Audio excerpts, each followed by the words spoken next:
Hello guys, आपका स्वागत है मेरे चैनल एडुल्यूमिनेसेंस पर। बहुत लंबे अरसे के बाद मैं फिर से हाजिर हूँ आपके सामने एक नया वीडियो लेकर। कुछ फैमिली फंक्शंस की वजह से मुझे एक लंबा ब्रेक लेना पड़ गया, तो इसलिए मैं वीडियोस नहीं बना पाई हूँ। अब फिर से कोशिश करूंगी कि मैं रेगुलरली वीडियोस बना पाऊँ। तो अब हम फिर से ये कहानी शुरू करें एक छोटी सी वीडियो के साथ में। ये वीडियो होने वाली है पेरेंटल्स के ऊपर। पेरेंटल्स की मैं पूरी कहानी ना लेते हुए इस वीडियो में सिर्फ एक्सिपिएंट्स की बात कर रही हूँ।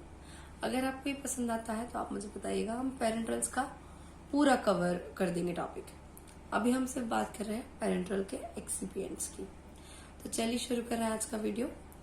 तो वो एक्सिपिएंट्स जो पेरेंटल्स में यूज होते हैं, ये समझने से पहले हम समझते हैं एक्सिपिएंट्स क्या होते हैं। देखिए, जब भी कोई ड्रग प्रोडक्ट बनता है, प्रोडक्ट कह लीजिए आप, या आपकी ये कह लीजिए डोसेज फॉर्म। तो जो डोसेज फॉर्म होता है वो कैसे मिलकर बनता है? एक उसमें एपीआई होता है, एक्टिव फार्मास्यूटिकल इंग्रेडिएंट, और दूसरे जो बची कुछ चीजें हैं उनको हम एक्सिपिएंट्स कहते हैं या एडिटिव्स कहते हैं। जैसे कि एग्जाम्पल के तौर पे हम ले सकते हैं डायजॉक्सिन। तो डायजॉक्सिन जो है वो एक क्या है? कार्डियोटॉनिक है। उसका डोज क्या चलता है? 0.25 mg। तो ये 0.25 mg हमको ओरल रूट से एज टैबलेट देना है। तो इतना छोटा तो डोज जो है वो हम डायरेक्टली नहीं ले पाएंगे। तो उसके लिए हम क्या करते हैं, कुछ एडिटिव्स जैसे कि डाइलुएंट्स, बाइंडर्स, ये सब डाल देते हैं। तो उससे क्या होता है, उसका बल्क भी बढ़ जाता है और कुछ कुछ प्रॉपर्टीज जो हमको एनहेंस करनी होती है वो भी हो जाती हैं। तो ऐसे मतलब फार्मास्यूटिकल इंग्रेडिएंट जो मेन है, एक्टिव फार्मास्यूटिकल इंग्रेडिएंट, उसके अलावा आप जो भी चीजें डाल रहे हो वो क्या है? एडिटिव्स है। ठीक, तो अब हमें बात करनी है वो एडिटिव्स जो कि हम पेरेंटल्स में डाल रहे हैं। टैबलेट में तो बहुत इजी होता है कि आपने डाइलुएंट डाल दिया तो बल्क बढ़ गया, है ना। आपने बाइंडर्स डाल दिए तो बाइंड हो गया। पेरेंटल्स में हम क्या इस्तेमाल करेंगे? पेरेंटल प्रिपरेशन जो होती है इसमें 3 जरूरी चीजें हैं। पहला है एपीआई यानी एक्टिव फार्मास्यूटिकल इंग्रेडिएंट, दूसरा है सॉल्वेंट, उसको लिक्विफाइड कंडीशन में बना के रखने के लिए एक सॉल्वेंट तो चाहिए ना, और लास्ट अदर्स, जिसमें बहुत सारे अलग अलग एडिटिव्स आते हैं। पहले हम बात कर लेते हैं सॉल्वेंट की। सॉल्वेंट क्या है? वो व्हीकल है जो कि आपकी ड्रग को घोल के रखेगा। ठीक है, 2 तरीके के सॉल्वेंट्स हो सकते हैं, aqua system, non aqua system. Aqua system यानी पानी। पानी मतलब क्या? इंजेक्शन में कौन सा पानी यूज होता है? WFI यानी कि water for injection. Water for injection जो है इस्तेमाल होता है कई बार जब वाटर सॉल्युबल ड्रग होती है तब। इसमें कुछ स्पेसिफिक टेस्ट लगाए जाते हैं जो कि कंफर्म करते हैं कि जो WFI आप ले रहे हो प्रिपरेशन बनाने के लिए वो परफेक्ट है। तो जैसे कि परमिटेड सॉलिड यानी कि जो आपने WFI लिया है उसमें कितना सॉलिड हो सकता है, तो उसकी एक लिमिट है, वो है सिर्फ 10 ppm। फिर नेक्स्ट है कंडक्टिविटी। क्योंकि हमको पता है ये WFI है, इसके अंदर मिनरल्स तो है नहीं, या मतलब बहुत ही कम मात्रा में बचे कुचे होंगे, तो उसमें ऐसा नहीं है कि इसमें कंडक्टिविटी बहुत ज्यादा हो। जबकि पानी तो अच्छा कंडक्टर होता है बिजली का या इलेक्ट्रिसिटी का। तो यहाँ पर हमको क्या करना है, कंडक्टिविटी जो एकदम कम होनी चाहिए। तो कितनी होनी चाहिए कंडक्टिविटी? जो है 1 माइक्रोमोल से ज्यादा नहीं होनी चाहिए। लास्ट है टोटल ऑर्गेनिक कार्बन, वो कितना होना चाहिए? Not more than 500 ppm। ठीक, ये कुछ लिमिट्स है वाटर फॉर इंजेक्शन के लिए। नेक्स्ट आते हैं non aqueous solvents. Non aqueous solvents क्या होते हैं? वो जो पानी के अलावा इस्तेमाल हो रहे हैं वो सभी हो गए नॉन एक्वस सॉल्वेंट। तो नॉन एक्वस सॉल्वेंट में 2 तरीके के सॉल्वेंट्स आ जाते हैं। पहले होते हैं वाटर मिक्सेबल, जो वाटर में मिक्स हो जाते हैं और वाटर के साथ ही अक्सर इस्तेमाल किए जा सकते हैं।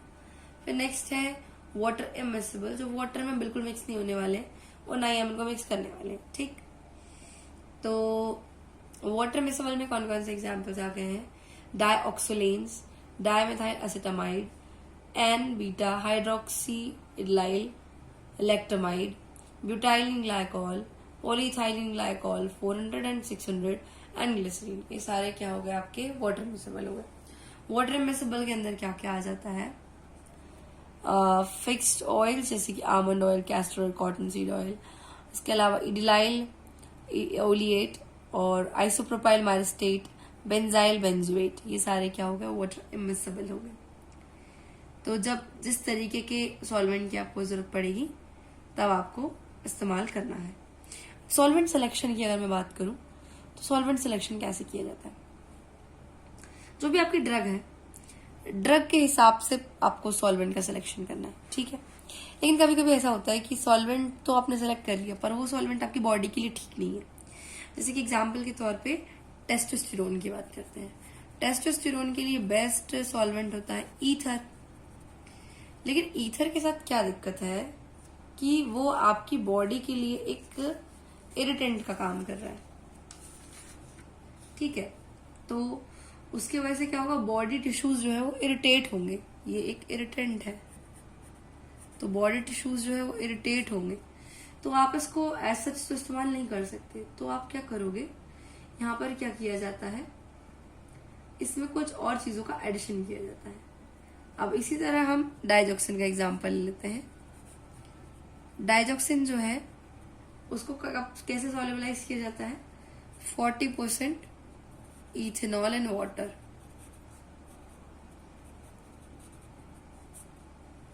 मतलब आपको कुल मिला के इस तरीके से सॉल्यूशन फॉर्म करना है कि वो बॉडी में भी कोई प्रॉब्लम क्रिएट ना करे और ड्रग को भी उससे कोई प्रॉब्लम। अब हम अदर इंग्रेडिएंट्स की बात कर लेते हैं कि इसमें कौन कौन से इंग्रेडिएंट्स आ रहे हैं। तो सबसे पहले आता है preservatives, suspending agents, waiting agents, chelating agents, buffers, stabilisers और टोनिसिटी मॉडिफायर्स। इसके अलावा लोकल एनेस्थेटिक वगैरह भी आ सकते हैं, पर ये मेजर है तो हम इसकी बात कर रहे हैं, बाकी सबकी बात भी हम कर लेंगे। तो सबसे पहले बात कर रहे हैं प्रिजर्वेटिव्स की। प्रिजर्वेटिव्स क्या होते हैं, जो प्रिजर्व करके रखे। प्रिजर्व करके रखे कैसे, जो भी आप इंजेक्शन वगैरह बना रहे हैं वो हाईली स्टेराइल होनी चाहिए, उसमें कोई माइक्रोबियल एंट्री की गुंजाइश ही नहीं होनी चाहिए। तो उसके लिए आपको क्या करना पड़ेगा, आप उसके लिए उसमें प्रिजर्वेटिव्स डालेंगे। तो प्रिजर्वेटिव्स दो तरीके से आप इस्तेमाल कर लोगे, एक वो जो माइक्रोबियल ग्रोथ को रोके और एक वो जो ऑक्सीडेशन को रोके। तो पहले होते हैं एंटी माइक्रोबियल प्रिजर्वेटिव्स। इसके अंदर सबसे कॉमन एग्जांपल है बेंजाइल अल्कोहल और पैराबीन्स। बेंजाइल अल्कोहल सबसे ज्यादा यूज होता है, इसके अलावा पैराबीन्स भी यूज होते हैं। पैराबीन्स में butyl paraben, propyl paraben, methyl paraben ज्यादातर इस्तेमाल होते हैं। इसके अलावा थायमेरोसिल जो है वो भी इस्तेमाल होता है, जो कि वैक्सीन्स में बहुत इस्तेमाल होता है एज प्रिजर्वेटिव। मेटाक्रेसोल और फिनॉल, ये सारे भी एज एंटीमाइक्रोबियल प्रिजर्वेटिव यूज होते हैं। एंटीऑक्सीडेंट्स यानी जो ऑक्सीडेशन को रोके। ऑक्सीडेशन होगा तो आपकी प्रिपरेशन पूरी खराब हो जानी है, तो उसके लिए आप क्या करोगे, ऑक्सीडेशन रोकने के लिए आप एंटीऑक्सीडेंट डाल दोगे।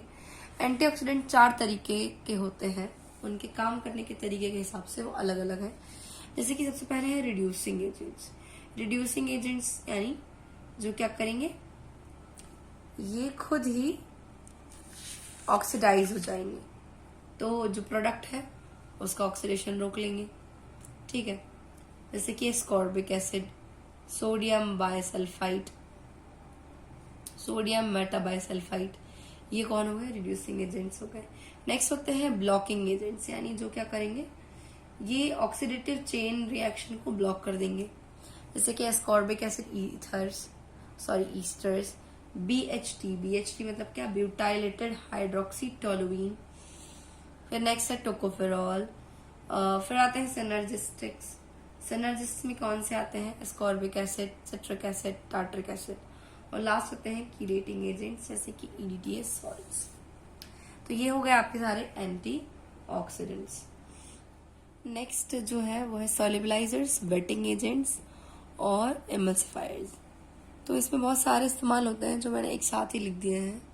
अब वेटिंग एजेंट्स क्या करते हैं, वेटिंग प्रॉपर्टी इंक्रीज करते हैं। कोई भी सॉल्यूट जो आप इस्तेमाल कर रहे हो इजीली सॉल्युबलाइज हो जाए, तो सॉल्युबलाइजेशन को बढ़ाने के लिए ये इस्तेमाल होते हैं। या फिर आप पेरेंट्रल इमल्शन बना रहे हो तब भी इस्तेमाल कर सकते हैं। एग्जाम्पल के तौर पे है डायमिथाइल एसेटामाइड, लेसिथीन, पोविडोन, पॉलीसॉर्बेट 20, 40 और 80, पॉलीइथाइलिन ग्लाइकॉल 400 नहीं 40, कैस्टर ऑयल, ये पूरा एक कॉम्बो ही है, ठीक है। Propylene glycol. नेक्स्ट आते हैं बफर्स। बफर्स जो होते हैं वो क्यों ऐड किए जाते हैं, ताकि पीएच जो है वो मेंटेन रहे। तो उसके लिए क्या करते हैं, ये सभी बफर्स इस्तेमाल किए जाते हैं, जैसे कि acetic acid, sodium acetate, sodium citrate, citric acid, sodium bicarbonate और सोडियम फॉस्फेट मोनो। नेक्स्ट होते हैं बल्किंग एजेंट्स या फिर टोनिसिटी मॉडिफायर्स। अब बल्किंग एजेंट या टोनिसिटी मॉडिफायर क्या, हम जानते हैं कि जो ब्लड है उसमें ब्लड सेल्स हैं, ठीक। ये क्या हो गया आपकी आरबीसी, इसके ऊपर एक मेम्ब्रेन है। सोचिए ये जो मेम्ब्रेन है एक सेमी परमिएबल मेम्ब्रेन की तरह काम करती है, ठीक है। ये ब्लड है, ब्लड में कुछ फ्लूइड वगैरह है वो बह रहा है। सोचिए अभी सब कुछ नॉर्मल है, पर सडनली क्या हो, ये जो ब्लड का जो वाटरी पार्ट है या प्लाज्मा जो है, वहां पर आप अचानक से सॉल्वेंट यानी वाटर का कंटेंट बढ़ा दो, तो क्या होगा, जो एक्सेसिव वाटर है वो यहां से कहाँ जाने लगेगा, आपकी आरबीसी के अंदर जाने लगेगा। और यह आरबीसी अब क्या हो जाएगी, स्वेल हो जाएगी, और एक वक्त आएगा कि ये बर्स्ट हो जाएगी। तो आपकी आरबीसी मर गई ना, सिर्फ किस वजह से, क्योंकि आपके ब्लड में क्या ज्यादा हो गया था, वाटर कंटेंट ज्यादा हो गया था, नॉर्मल से ज्यादा। कितना ज्यादा, इसके कॉन्सेंट्रेशन से ज्यादा। अब मान लीजिए यहाँ पे वाटर कंटेंट एकदम कम हो गया है, इससे भी कम, तो क्या होगा, इसके अंदर से वाटर रिलीज होगा और बाहर आएगा। ये क्या चीज चल रही है, ऑस्मोसिस चल रहा है। तो जब आप पेरेंटल प्रिपरेशंस देते हैं तो डायरेक्टली वो ब्लड में जा रही है। तो सबसे ज्यादा जरूरी क्या है कि आप ये टोनिसिटी को मेंटेन करो। ऐसा नहीं हो कि इंजेक्शन देने पर आपकी जो आरबीसी या तो स्वेल हो जाए या तो श्रिंक हो जाए, वो बिल्कुल नॉर्मल रहनी चाहिए। तो उसके लिए आप टोनिसिटी मॉडिफायर्स देते हो ताकि ये जो सॉल्यूशन है आपका वो आइसोटोनिक बना रहे। एग्जाम्पल आप क्या क्या लेते हो, glycerol, mannitol, sodium chloride, lactose, dextrose और सॉर्बिटॉल। नेक्स्ट है सस्पेंडिंग एजेंट। जब कभी आप पेरेंटल सस्पेंशन बनाते हैं तो आपको कुछ सस्पेंडिंग एजेंट की जरूरत लगती है, जैसे कि gelatin, polyethylene glycol 4000, sodium carboxymethyl cellulose. फिर नेक्स्ट आते हैं कीलेटिंग। कीलेटिंग एजेंट्स का हम इस्तेमाल इसलिए करते हैं, इनका नाम क्या, कीलेट्स, ये कीलेट्स फॉर्म करते हैं। देखिए कभी कभी क्या होता है, सपोज ये आपका एक इंजेक्शन का बॉटल है, ठीक, काफी खूबसूरत बना लिया, इसके ऊपर एक रबर का क्लोजर है, ठीक।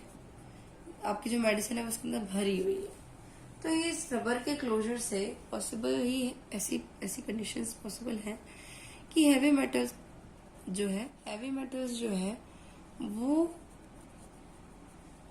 धीरे धीरे आपके प्रोडक्ट में मिलने लगे, बहुत ही ट्रेस अमाउंट में पर मिलने लगे। लेकिन हमारे लिए तो ये हजार्डियस है ना, तो ये जो हैवी मेटल है, इससे पहले कि ये खुद डिग्रेडेशन कर दे हमारे प्रोडक्ट का, क्यों ना हम ऐसे ही कीलेट बना के अलग कर दें। तो इसी को कीलेट कराने के लिए हम कीलेटिंग एजेंट्स देते हैं, जैसे कि EDTA सोडियम और EDTA टेट्रासोडियम, ठीक। नेक्स्ट है लोकल एनेस्थेटिक्स। लोकल एनेस्थेटिक्स तब इस्तेमाल किए जाते हैं जब मान लीजिए आपका जो प्रोडक्ट है वो काफी इरिटेंट नेचर का है, तो क्योंकि वो बहुत ज्यादा इरिटेशन कॉज कर सकता है, पेन कॉज कर सकता है साइट ऑफ इंजेक्शन पर, तो हम उसके साथ में कुछ लोकल एनेस्थेटिक्स ऐड कर देते हैं ताकि वो जो पेन या इरिटेशन है वो कम हो सके। एग्जाम्पल के तौर पे क्या है, प्रोकेन HCl और बेंजाइल अल्कोहल। लास्ट है आपके स्टेबलाइजर्स। स्टेबलाइजर्स क्या होते हैं, स्टेबलाइजेशन करते हैं, मतलब क्या, एक्चुअली प्रोटीन स्टेबलाइजर्स होते हैं, ठीक है। जो थेरापेटिक प्रोटीन्स होते हैं वो कम्पीट करने लग, मतलब जो हमारे सेरम प्रोटीन्स है, मान लीजिए जिसको आपने इंजेक्ट किया प्रोटीन्स को, सेरम में अलग प्रोटीन्स थे, थेरापेटिक प्रोटीन अलग था, पर ये भी प्रोटीन ये भी प्रोटीन, तो ये आपस में ही कंपटीशन करने लग जाएंगे। तो इससे क्या हुआ, पॉसिबिलिटीज होती है ना कि हमारा ये थेरापेटिक प्रोटीन है ये खत्म हो जाए या कम हो जाए इसकी तादाद, तो क्या होता है, हम कुछ स्टेबलाइजर्स ऐड कर देते हैं। इनसे क्या होता है, ये वाला प्रोटीन बचा रहता है, बस इसके लिए क्या इस्तेमाल करते हैं, क्रिएटिनिन, ग्लाइसिन, नियासिनामाइड, सोडियम साइक्रिक, ये सब। तो ये थे सारे इंग्रेडिएंट्स या हम कह लेते हैं एक्सिपिएंट्स जो यूज हो रहे हैं पेरेंटल प्रिपरेशन में। छोटा सा वीडियो था, पसंद आया तो इसे लाइक जरूर कीजिएगा, मेरे चैनल को सब्सक्राइब कीजिएगा और इस वीडियो को अपने दोस्तों के साथ शेयर जरूर कीजिएगा। और आगे अच्छी अच्छी वीडियोस देखने के लिए मेरे चैनल के साथ अभी जुड़ जाइए, इसका नाम है एडोल्यूमिनेसेंस। और वैसे आज मेरी आवाज़ बहुत ख़राब थी और क्योंकि मैं कुछ बीमारियों से सफ़र कर रही हूँ तो कोशिश करती हूँ अगली वीडियो में शायद मेरी आवाज़ अच्छी हो जाए। बाकी thanks for watching and thank you so much मेरी गंदी सी आवाज़ झेलने के लिए। अगले वीडियो में मिलते हैं एक नए टॉपिक के साथ। Bye bye.